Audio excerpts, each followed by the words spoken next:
বন্যায় না কত মানুষজন ঘরবাড়ি ছাড়া, তার উপরে খেতেও পায় না।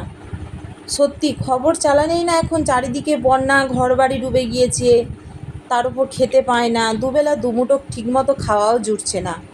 লোকের বাড়ি কোথায় গিয়ে আশ্রয় নিয়ে আছে। খুব কষ্ট হয়, দেখলে খুব খারাপ লাগে।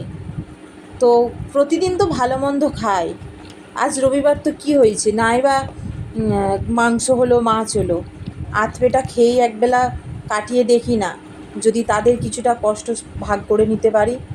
তো এই জন্য যা যেটুকু বেঁচে ছিল, দুদিনের তরি তরকারি, অল্প দুটো ভাত, সেইটুকুই খেয়ে, এইটুকু খাবারও না এখন ওদের জোটে না। খুব কষ্টের মধ্যে আছে, মানে এতটাই মর্মান্তিক অবস্থা, মানে দেখলে না চোখে জল থাকবে না।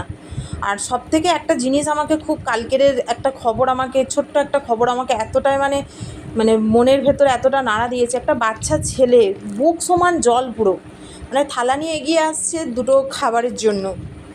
মানে সত্যি কিছু যদি করতে পারতাম না, খুব ভালো লাগতো। তো আজকের ওই জন্যই আর কিছু করার ইচ্ছা হলো না, যেটুকু অবশিষ্ট মেজে ছিল